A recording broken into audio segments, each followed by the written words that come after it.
Hello, hello, Game Changers. So good to see everybody today. I'm Janelle Henry, and I'm really excited to be moderating the 12th episode. Woohoo! We've been doing it for a year of our HR Game Changers series. I'm going to introduce the amazing humans that I am joined with on stage here shortly. But before that, while we're waiting for a few more attendees to join us live, it's nearly the end of summer. I would love to know, what are we listening to? What are we watching? What are we attending? What should we be all paying attention to that you would highly recommend as our audience joins?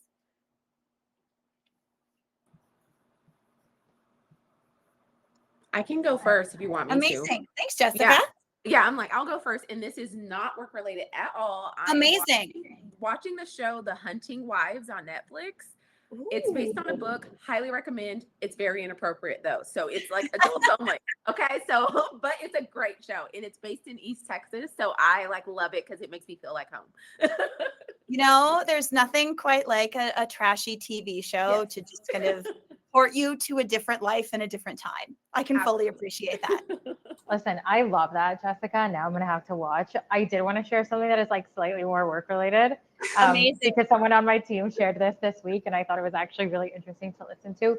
I don't know if anyone has ever watched the Cleo Abram tech explainers. She explains big, huge tech. It's really interesting. But she did one with Sam Altman on ChatGPT 5 and what are some of the differences? What does the future look like? And it's so interesting to just hear the two of them talk about how it could take shape. But yeah, if you look it up, it's very long though, so definitely play it in the background while you're doing something else. But a good listen. Drop that recommendation, Vanessa, into our chat. Amazing. I will put it in the chat. And for everybody who's joining our chat right now, please tell us where you're coming from, who you are, and we'll do the same. Now, Alison, do you have any recommendations? We have one personal, one professional. Are you good? Yeah. I'll do a show and a book. So a show I just wrapped up is Your Honor with Bryan Cranston. It's a couple of years old, but I think it just got moved over to Netflix and really, really enjoyed that. And then a book that I have been on the waiting list for way too long at the library for is Unreasonable Hospitality, which has been recommended so many times over the years. And so I just picked that one up yesterday and I'm ready to start that. What industry is Unreasonable Hospitality about? Or is it about all industries? So from what I understand and from various podcasts I've heard about it, it can be applicable to all industries. They start with, there's some key stories in there about hospitality and the restaurant industry, but it's about how, regardless of our industry or our sector, we can go out of our way to truly make those magical moments and really make things special for customers, clients, employees, and the power of those moments. That's great. That's great. Well, we've got a lot of good recommendations. So if you're finishing up your summer, or if you now consider this fall because Halloween decorations are at the Target, we've got some recommendations for you. So I think we're going to go ahead and get started. Love seeing everyone who's joining us live, and welcome to those who might be listening after the fact. But like I mentioned earlier, I'm Janelle and I'm really excited to be moderating this panel. I am going to go ahead and share a little bit more about who we are, what we're going to be talking about today. So let's pop these slides up. And I think we can see them, which is fantastic.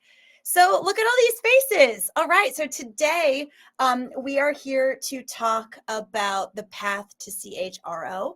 And as I mentioned when we joined, this is our 12th episode. So kudos to everyone who's listened in, who's participated, panelists who have joined us, but it's a really exciting thing to have been doing this now for a year. And then in today's session, we're going to be exploring how aspiring CHROs can advance their career and their brand across their organization and across social networks and platforms and professional communities. If you have anyone that wants to join us at a later date to either be a part of this or as a listener, I am going to go ahead and drop the link in the chat so you can share it out. And if you have any questions for our amazing panelists today, or about the topic, or about the show recommendations that they dropped, or what platform you can watch it on, please go ahead and put those into the chat as well. I will be keeping an eye on this as moderator and making sure that we're weaving those questions into our session today. So Before we get into the main event, I did want to put in a quick plug for a future discussion that Go Profiles is going to be having, and it's with a group that's near and dear to my heart. I spent some time at Rad AI, and I'm still an advisor there, and see some familiar faces here. But Go Profiles and Rad AI are teaming up for an upcoming webinar called Future Ready HR. Tech-driven engagement strategies in 2026. And you're going to learn some real practical advice around how a company like Rad AI scaled daily recognition across their distributed workforces, sharing best practices. There'll be some really great insights from the state of HR Insights and HR Leadership survey that Go Profiles launched last month. And then you'll also just learn a little bit more about Go Profiles if that's something that you and your company are interested in exploring. All right, so the registration link will also be entered into the chat. So why are we here today? We're here to talk to these fantastic humans. I mentioned it earlier, but I'm Janelle Henry, and I have the honor and privilege of getting to moderate this amazing panel today. I am currently at Stripe working in talent and brand, but spent 13 years at Meta/Facebook and had a pretty long stint at Microsoft as well prior to that. So have really made a career out of this fun, exciting, always changing industry that I'm sure these fabulous women will talk to you a little bit more about. And the company that I currently advise for and I used to work for full-time, Rad AI, is a partner of Go Profiles, and just again want to say thank you for bringing us all together. So with that, I would love to introduce our panelists. And Alison, I see you here first on my screen, so we're going to start with you. If you could share with everyone your first paying job and your most recent paying job, we would love to learn a little bit more about you. Sure. Hi, everybody. I'm Alison Carr. I am joining from Cybereason. My first paying job, this is going back to probably 13 and 14 years old. The two that come to mind are babysitting. And then very early on, I got a job with Parks and Rec. And so did everything from setting up cones and working in their office with paperwork, and then actually would facilitate like little events for the toddlers and the elementary school kids and do a lot of their sports sessions. So did that 14, 15, and 16 years old. A real life Leslie Knope. I was thinking the exact same thing, Jessica. You said it. Those are some of the first early paying jobs. And then my current paying job is at Cybereason, a cybersecurity company headquartered here in the United States, but a global company with a majority of our employees in Israel and Japan. So have been able to learn a lot about leading and partnering with a truly global workforce. Amazing. Well, it's great to meet you. All right, Vanessa, my friend, you are up next. Share with us your first paying job and your most recent job. Yeah, I feel like similarly to Alison, a little bit of babysitting in the earlier days, but my first one that was like proper was McDonald's. So I was there at 15 and did that all throughout high school. I will say I was the birthday party planner at McDonald's too. So if you ever had your birthday party as a kid there, or you have it for your kids, I can tell you all the behind the scenes of how those happen, which is always really, really fun. But a very joyful thing to do at McDonald's because all the kids always loved it. And my current paying job, I'm the VP of People and Culture at PolicyMe. We're a digital life and health insurance company. We're based in Canada and we do operate in Canada. And I've been here it'll be 4 years in less than a month, and tons to share about our growth journey, how we've gone about people practices. And I'm super excited about today's topic too, and how it ties to growing careers internally too. Amazing. Well, we're already making a connection in the chat because Denise Weston said she was also a birthday planner at McDonald's. Okay, I love this. Yeah, it's like anyone that worked at McDonald's in like high school, it's like we all have like this bond because I actually do think the one applicable thing is the training at McDonald's was always amazing. And I worked at McDonald's before Mac Cafe, so like the training was obviously different, but it was really interesting to see the evolutions as it came to be. That's great. Well, it's fantastic to have you here. All right, Jessica, please share with us your first paying job and your most recent paying job. So I was definitely part of the Babysitters Club. Okay. I even went and took a community college class on how to be an effective babysitter and like like CPR and all that good stuff. But besides that, I worked at Sonic. So I wanted to work at Sonic because I wanted to do roller skating, but I am not coordinated. So I busted my butt several times when I was like serving slushies. But yes, I worked at Sonic all throughout high school and absolutely loved it because all my friends would come like hang out with me while I was working, which was not what I was supposed to be doing. So now I am an SVP of HR for a Canadian tech company. So I've come a long way from serving slushies, but still love Sonic. But the company is called Collab, and they are based in Newfoundland, Canada. I am personally based in Las Vegas, so fully remote company. Everybody's all over the world, wherever they want to be.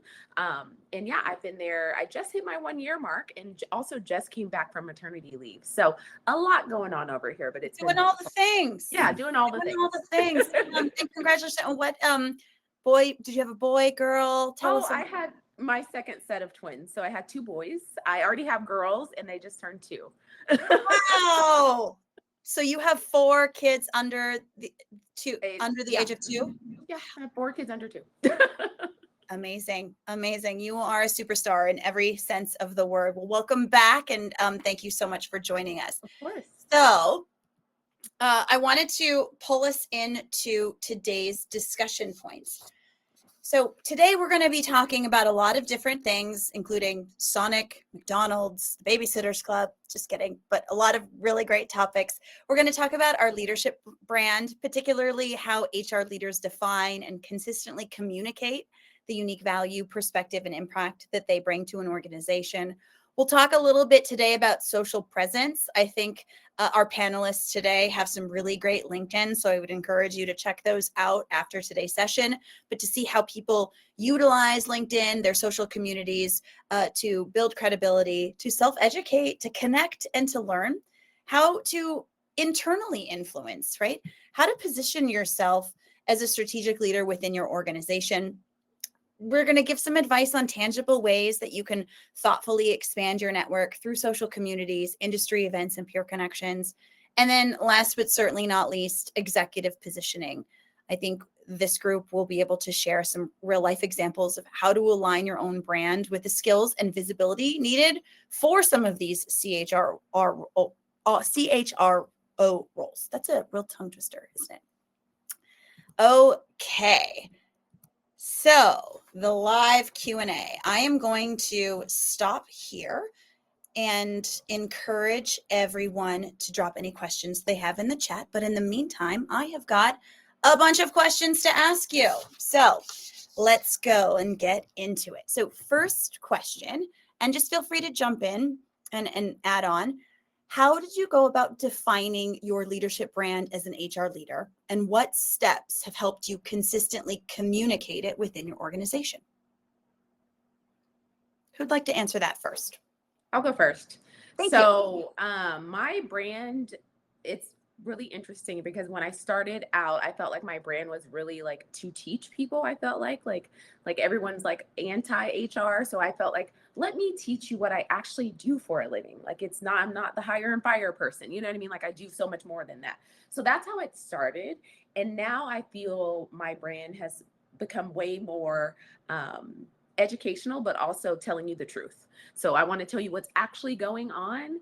And whether you like it or not. And so one of the things that I have been branded and I've kind of just taken it on now is like good trouble. What does good trouble mean?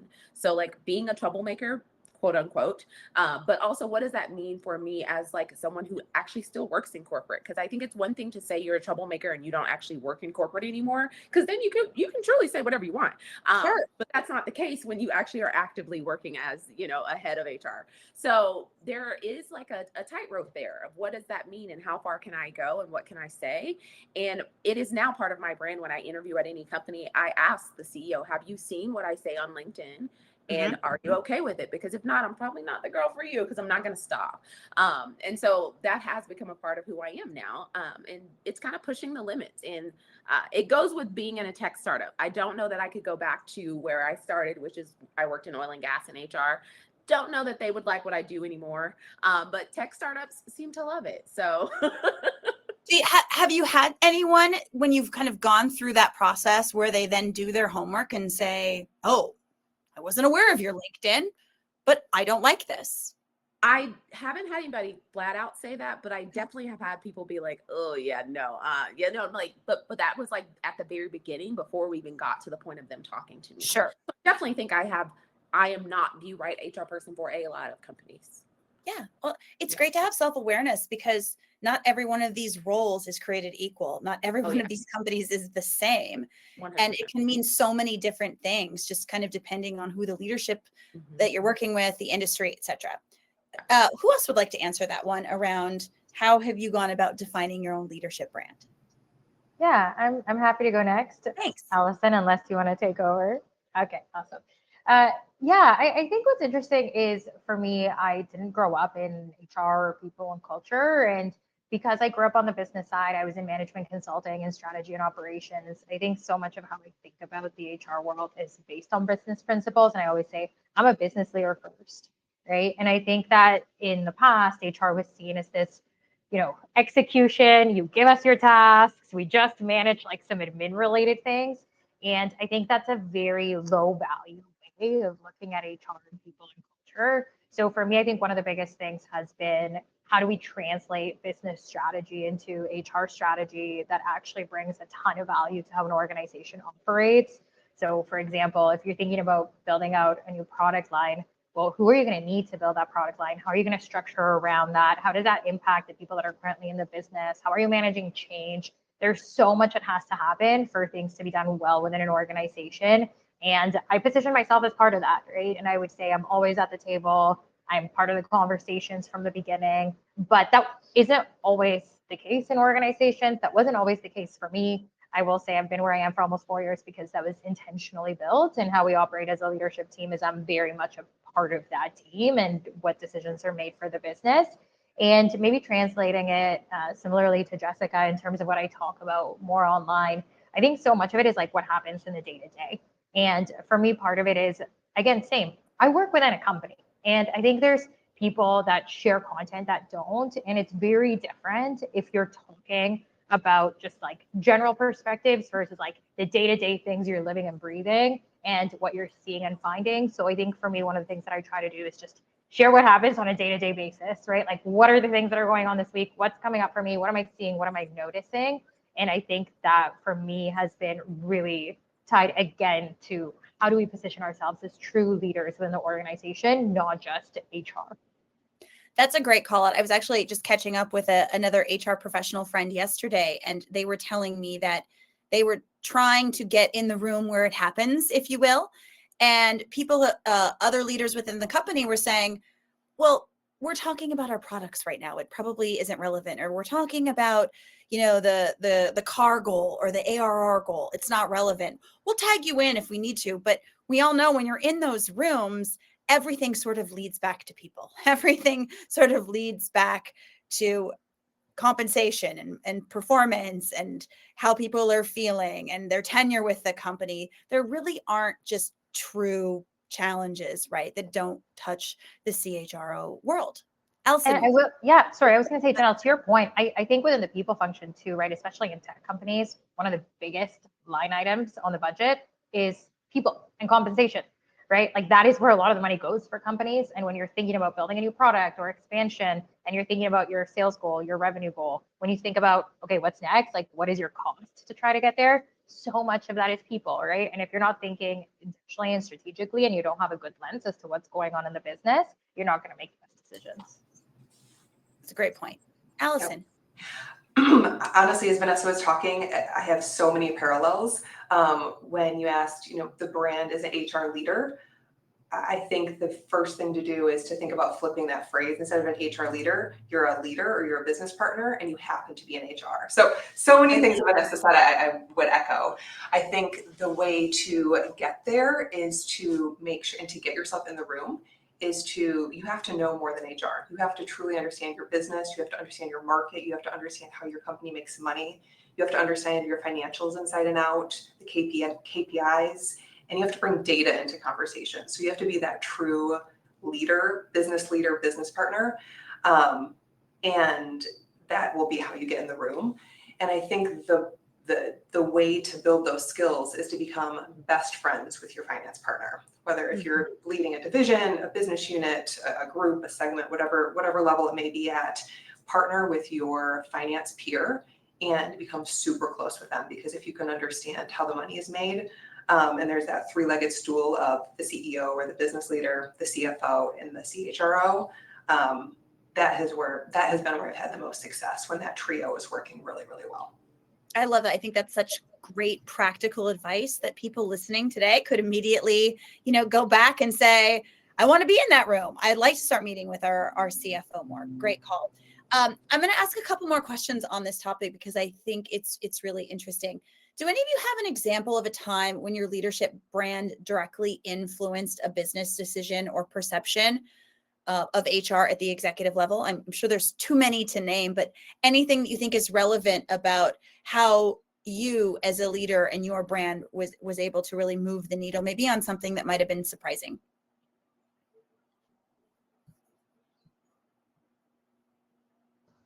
I mean, I'll just start with, maybe this is a small example, but it happened today and I love sharing the day-to-day. So we were in a conversation around how we can consider product expansion, and I'm in the room because, again, we should be in the room.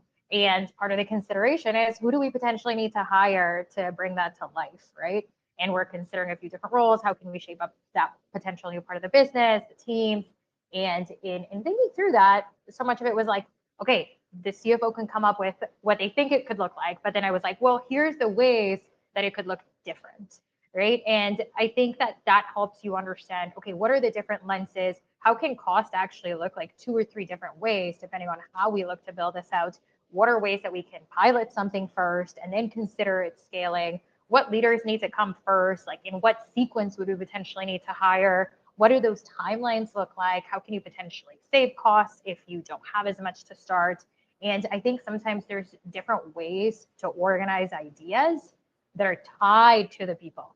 And having the HR person at the table, like the HR leader, part of the executive decision making, helps you seek some of that. And not to say that someone that's not in HR can't think through that, but we understand some of those components of the business in a more ingrained way. And I have a good sense as to what's happening in different parts of the business. I meet with all the functional leaders. I know how their teams function and operate, and I know certain ways that things could be changed. And the last point I'll add there is, I think it's super important for us to also own the understanding of where do people potentially need to go in the business, and like career goals that, like, yes, we have teams, but like they can bubble this up and say, hey, we have this leader over here that's really interested in this. And like, even knowing that information in those types of conversations, you can say, hey, I know we're looking to hire here, but actually, have we thought about this? Mm-hmm. And I think it helps people also potentially grow from within. So I think there's just like a complexity that comes from the knowledge that we can have about the people and the organization that can really help think through decisions through a unique lens. Love that. I would share an example as well. The company I was at prior to Cybereason was a very large public company and had tons of process rigor. So we had, not only QBRs, but MBRs and weekly meetings and daily stand-ups. And I think the perception of HR was able to change when HR showed up really, really well to those monthly business reviews, those MBRs and those QBRs. So I think the first step is getting yourself in the room and asking, hey, can I at least be a part of these? And can I create my one pager? And can I start sharing the metrics we're tracking and the progress we've had the last month and my focus areas for the next month? So one, just getting yourself in the conversation, in the deck.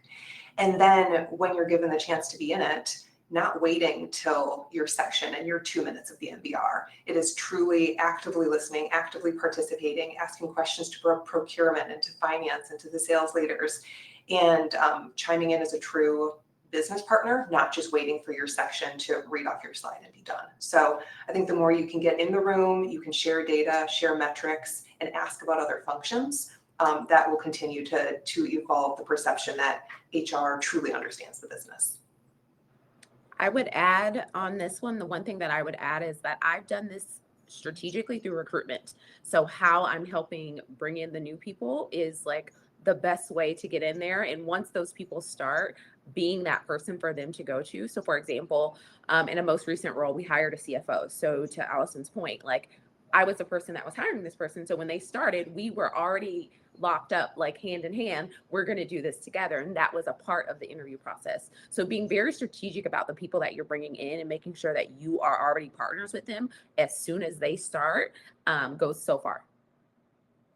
Those were great tips. Thank you all. Another follow-up question on that. What advice would you give for anyone who's listening and or watching who might be looking to refine or reposition their brand mid-career? You know, I think it's always hard once you're kind of in it to say, how do I make a change, right? How can I start doing these things? What advice would you give to someone who, you know, starting next week says, okay, I want to start somewhere? Okay, so I'll give my 2 cents on this, and it might be the opposite of what people are thinking. So I have always been in HR. And one of the things that happened early on in my career, I was given an opportunity to go into operations and I turned it down. And if I had it to do over, I would not have done that. I would have taken that role in operations. And here is why, because I feel like it would have opened me up to things. And mind you, this was in a retail capacity. So I was the HR business partner for this region. They were restructuring and they said, we think you could do great and go into the operations side of things. And I was like, I just want to do HR. If I had it to do over, I would have taken that role. And so I would take this question and say, if you are in HR right now and you are given an opportunity to get out of HR and to get into the business, take it. Take it all day long. Even if it's a short-term thing, like an interim role, whatever it is, take it, because it would have opened up my mind to things that I don't normally like think about because all I know is HR. Sure. And two, it would have given me respect from my peers that I could step out of HR and go back into it if I wanted to. So that is what I would say. I think that's great advice. Vanessa, what do you have? Yeah, I love that, Jessica. I had actually someone reach out this week who said, I want to move into the people space, but they've been working elsewhere for about 10 years. And what I said to them is, well, tell me your story. And they walked me through all the things that they've done in their career. And I said, well, now tell me your story again, but in each moment, tell me how it ties to what you want to do next. Tell me what those learnings are from each role that actually position you for the role you want to go to. And she told me a totally different story. And I think what's really powerful about that is, yes, you may have been, you know, in finance and now you want to go into HR, or you may have been in operations and you want to go into finance. Whatever that shift is, I think thinking through where have your passions been, what have you done that's relevant along the way, and how do you turn that into like a cohesive narrative for where you want to go next, even if it's not perfect, to me, help someone really understand you and how you've grown and changed over time. I think what can be hard for people that want to pivot is when they say, well, do I need to start from scratch?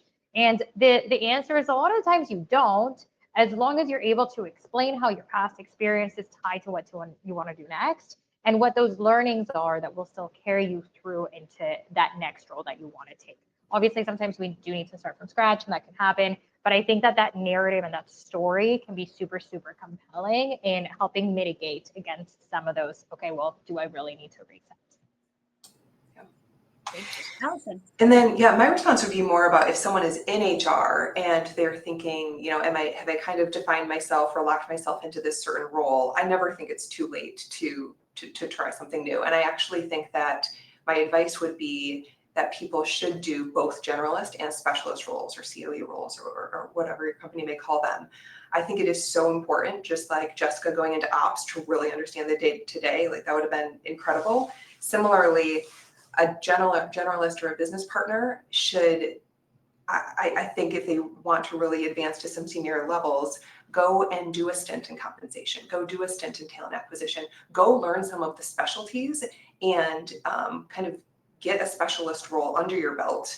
And then I think just as important, if you're a specialist, very often you can kind of hide behind the scenes a little bit. You can punt the work to the business partner to be the messenger, and you may not see how it impacts a typical employee or a people manager day to day. And so I think if a specialist or a COE employee has the opportunity to go do a rotation as a business partner, even if it might make them uncomfortable, just to be clear that, hey, I don't know if this is going to be my full-time path and if I want to stay on this path, but I think that this will make me a better specialist partner if I understand the business partner hat. So I think that the more there can be some rotations within HR, I think is really important. And then advice that I've heard and I've seen as people get to very senior levels in HR is to not only have the business partnership handle, but also really understand compensation, total rewards overall, but compensation in particular, and then talent management. So if there's ever opportunities to go into some of those specialist roles, I would highly recommend that people say yes. I Great. have to second that, because when I started my career, I had a mentor who basically said, I'm going to teach you all the parts of HR and I'm just going to rotate you around. So I worked in benefits, I worked in payroll. I absolutely hated it. But now that all of those, functions report into me, I know a little bit about everything. Like I know enough to be dangerous, but those are not my specialties. Yes. Yep. The chat is really loving this conversation, and there's several shout outs for CHROs who were in operations or people who've done those rotations. So I love seeing that. And I'm going to +1 the learning compensation. I think find a mentor, a friend who does compensation, who speaks that language. It has been the entryway into so many rooms for me in my career, just being able to confidently and speak with that knowledge behind me to understand what's happening in other industries. And there are so few people, I think, who do it really, really well out there, that if you can find some of those people to teach you and train you or just get insights, you can learn it pretty quickly. I do think it's something that's teachable. Well, thanks for that. So let's move on to the next question around social presence, right? We all love talking about social media and all the different forms of it, both in our personal and professional lives. But what are some of the ways you all have used LinkedIn or maybe other platforms to build credibility, stay informed, or elevate your voice within the HR community?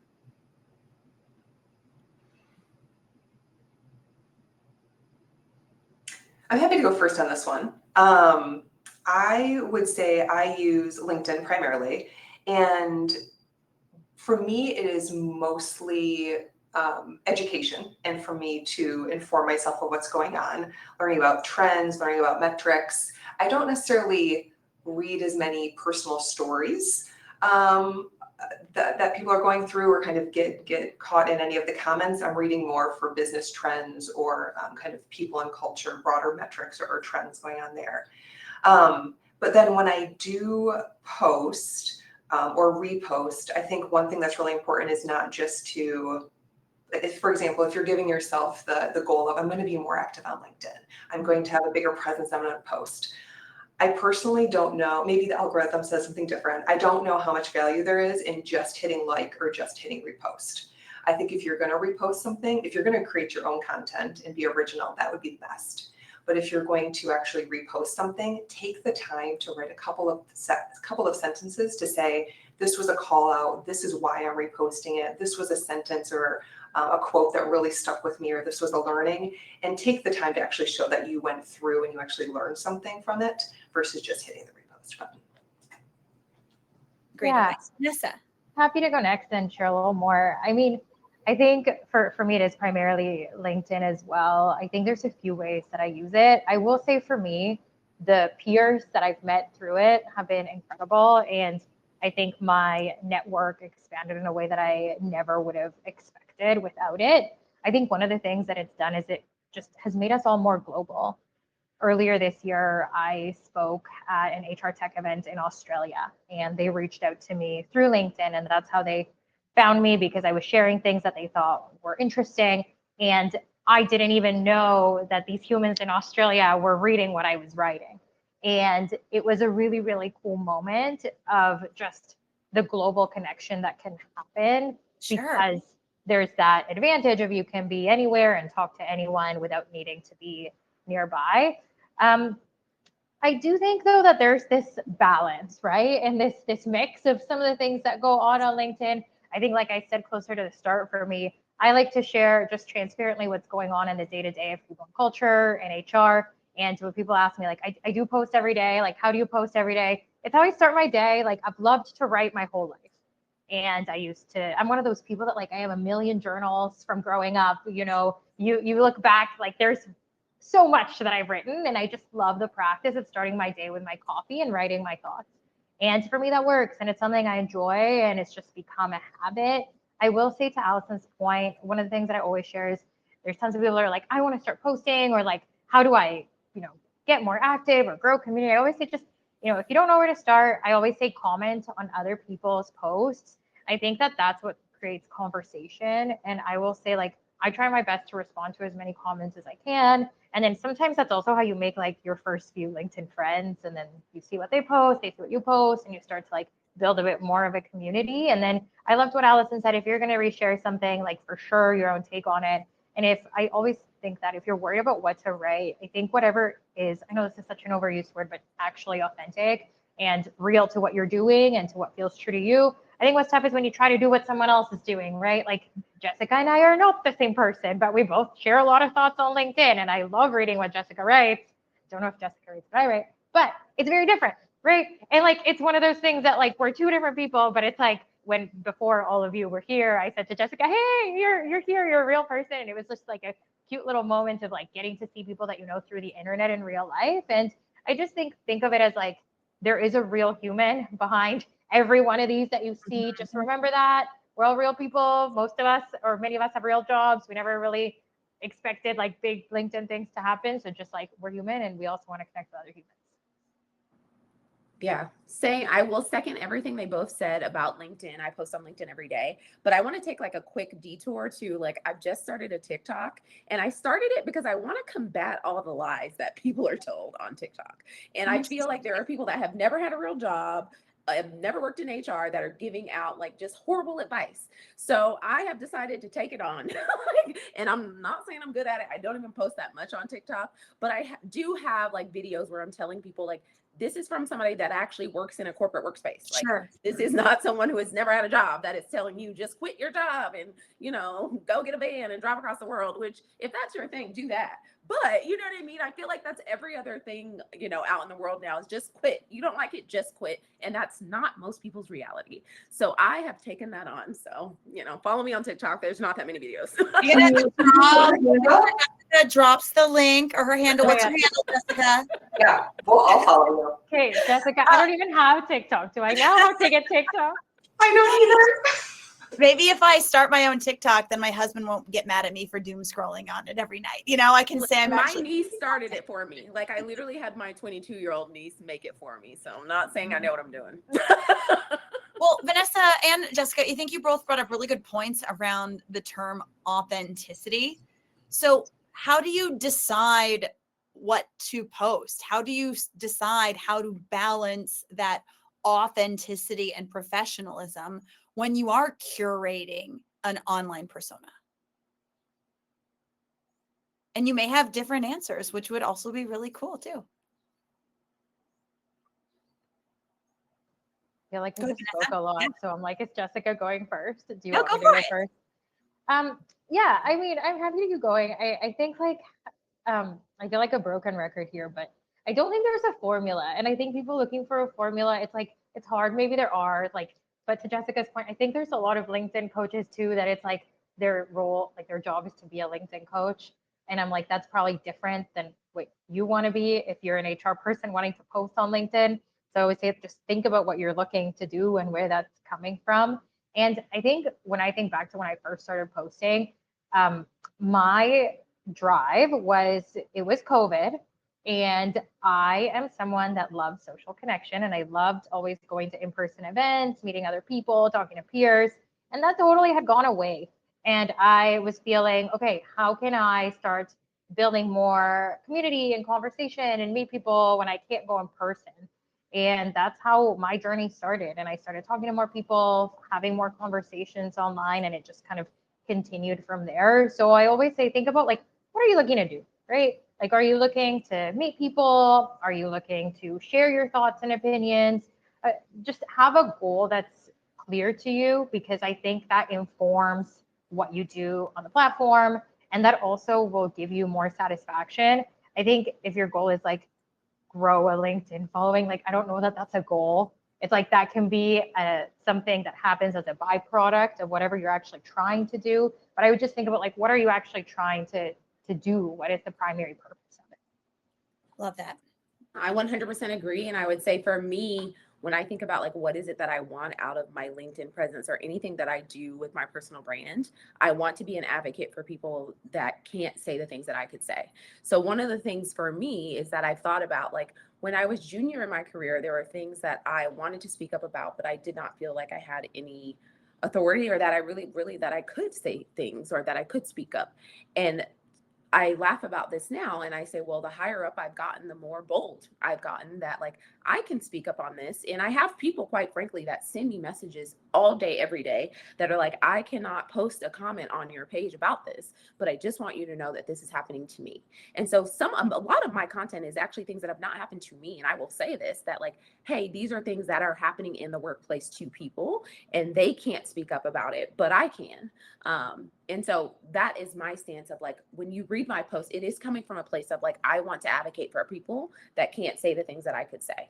And so, you know, that's kind of the lens to see it through. And so, yeah.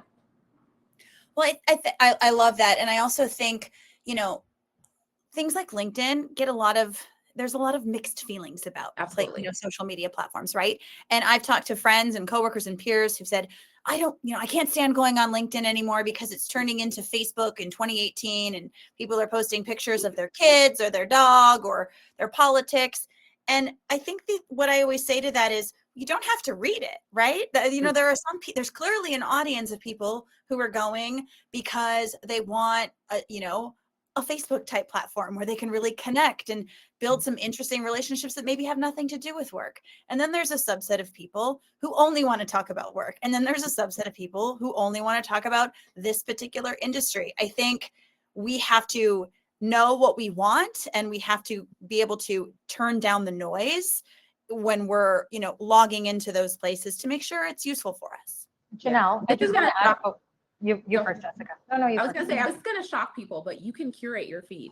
If you don't like something, just there you go and say you don't want to see it. I've done it many a time. Or like you want to see more of it too, right? Yeah. Like the things that like motivate you. I will say one thing that I always love to share too is when I first started sharing, a big point for me was community, but like a bigger driver too was when I continued sharing. We're a small startup, and employer brand can be really, really expensive to build. However, if you talk about what an organization is truly like in a genuine way, and you start to get your name out there and you show up to things like this, like most people here probably had never heard of PolicyMe. And now if you're in Canada, you might be like, oh, maybe I want to have a job there. And so much of it was, this is really the place, whereas for me to do my job, I can do it better by showing up here because I'm growing our employer brand, which would otherwise be like so expensive in a way that we actually can't afford. So again, putting that business hat on as an executive leader of your company, how do you maximize the value that you bring? And if you can sit at the executive table and say, I'm saving us thousands and thousands of dollars because of being able to talk in this sort of way, it's actually really impactful to your company too. That is great advice. Moving on to the next question, and we were kind of touching a little bit on this, but it's about HR community, right? What have been the most valuable ways you all have expanded your HR network, whether through events, peer groups, online communities? I think we did touch a little bit about how valuable some place like LinkedIn was during COVID, but what are other places that you have really, grown your network? I would say for me, I am a big proponent of like, I want to feel like I can reach out to people and like actually talk to them about anything that is going on in HR. Because we know if you work in HR, you're not able to talk to your employees, or sometimes even your peers that are at your same level, because you can't tell them things. But if you have quote friends or people that you trust in HR, you can go to them and say, this is what's happening, without all the detail, but like, how would you handle this? Or what do you think about this? Or just to say, this is happening to me, or like, I'm having to do this type of investigation. Have you ever had to do this? So for me, one of the places that I have leaned really hard into is a safe space. It's like an HR community. A lot of you might know Hiba, but she started this community, and literally the name is Safe Space because it's for HR people to be able to tell what's really going on, how they feel, and get support. Right. So highly recommend. Safe space. Love that. Jessica took one of the two I was going to say. Heva's awesome. I had the pleasure of meeting her at Transform a couple of years ago, and I'm so glad we crossed paths. And the community that she has built is amazing. And it was so Actually, it was actually really cute in person. A bunch of people from Safe Space were there too, and they all got to hang out in real life, and it was just like really nice to see. And that's when she kind of helped me understand a little bit more what she was building, and it's a really, really fantastic place. The other one that I like is Troop HR. I think they do a good job of creating leadership squads and helping you meet people in smaller groups, but also Tracy, who's the founder, is an excellent connector. So if you tell her what you're looking for, she does a really good job of like curating individual experiences so that you can get what you need. And I would definitely recommend that too. Alison. Yeah, I would recommend for online, I would say my preference is more in person. Online one I would recommend that I recently joined is Raise the Bar. I'm actually not sure if they have a lot of cohorts outside of the US. They started in Chicago, but they're continuing to expand. So Raise the Bar. But my preference of expanding my HR network is in-person networking events. And so smaller than a big conference, but like the local San Diego chapters of things or networking events. And there's been a couple that I've really clicked with, and I like it because I'll have events every other month or once a quarter. And so you start to see some of the same faces. And I like those because I'm able to talk or have dinner or, you know, have a drink with someone and truly meet a few people and talk 20 to 30 minutes with a few people versus, you know, small talk and chit chat with 50 people. And because they are local and because they're fairly frequent and they're not just annually, the kind of goal I give myself is before the meeting ends or the networking event ends, I've already teed up that next time I'm going to meet with that person that I really clicked with. So we either connect on LinkedIn and then immediately, you know, agree, hey, you're going to be at the next event. If not, can we grab coffee because we all live within about 50 miles of each other? Or, you know, is there some other way that we can connect? Do we get a Zoom call scheduled? So try to make sure that I get the next action on that calendar. So I'm really building some momentum with building those closer networks. That's great. I would also put in a plug for reaching out to people directly and building one-to-one relationships. I know when someone posts a job on LinkedIn, they get, 20,000 direct messages of, hi, Jessica, we should chat about this job. You should actually reach out to people when you don't when they're not posting a job. I had an experience a couple of months ago where I was trying to look into growing our hiring footprint into Mexico. And I was curious about compensation and some of the laws. And so I looked up a competitor who led compensation at the company. And I said, I would love to pick your brain for 10 minutes. And they said, sure, I would love to meet another person doing this. And we jumped on a call and had a really nice chat and talked about that for 2 minutes. And I made a new friend. But I think people are much more interested in kind of talking about specific things, right? And of building and sharing that information. And I found people just to be so lovely to try to help other people not repeat the same mistakes they might have made. I would love to add on to that one. A few roles ago, I was actually building a COE from scratch. We were building an employee relations team. And I cold called via LinkedIn so many people from like very large companies. And the response rate was incredible. Like I thought I was gonna, I thought this was gonna be like a 10 or 20% response rate. I would say closer to 75% of people responded because I took the time to find the exact person who did that function and who I thought could be, the right person to contact. But people shared 20, 30, 60 minutes of their time. And it was amazing. I probably had nearly 20 conversations with people just from cold calling with very specific messages. So you're right. People are very generous with their time. It's fantastic. I'm going to check the chat here and see. We're still getting, we got a lot of nice call outs for safe space. And using the advanced search feature on LinkedIn is a powerful way to quickly narrow down online community into a handful of potential contacts who share commonalities. So that's great. I'm going to ask us one more question from the discussion list here. So when we think about executive positioning, what are some practical ways HR leaders can align their skills, experience, and visibility to prepare for CHR roles or other executive roles? I'll do a super quick one. I think we've touched on it a ton, but get business experience and think of yourself as a business leader. because knowing, Alison said it best, like knowing all of the metrics, understanding how you make money, those components are key if you want to move into an executive level. Yeah, I would second that. And I would say, this is a funny story, but lifetimes ago, I lived in Chicago and I worked for a crime scene cleanup company. I was their first HR director. Wow. So if you ever watch the movie Sunshine Cleanup, they actually like consulted for that movie. So this is what they do. They have like major contracts with all the police departments. But one of the things that I did when I first started, and I do this for every job, is I want to understand what everybody does. So I actually like went out with the crew to the crime scene. I did not go in. I did not help clean. I sat in the car and ate my Cheetos, but I was there. So it also gains you a lot of respect to like go see what they're doing. So for me now, I'm virtual. I've gone to the operations meetings. I've gone to the finance meetings. I go to the sales meetings all the time. I pop in and out because I want to know what everyone is doing. And I welcome people to come to my HR meetings. So if you want to know what we have going on, as long as there's nothing confidential we're discussing, please come to our meeting and understand what we're working on when it comes to employee experience. So go join other people's events. That is what I would say. Love it. Jessica, that last comment there really like sparked something I've never thought of. So to your point, I've heard like go on ride-alongs with sales reps and go walk the floor of the manufacturing site. I never have thought of inviting people into an HR meeting though. So that gives me something to think about. Have people taken you up on that? Oh, absolutely. I have literally my sales leader comes to my meeting all the time. Love that. That's so fun. Well, we did get a couple of questions from the audience, and this is going to be our last question for the panel because I thought it was a really good one.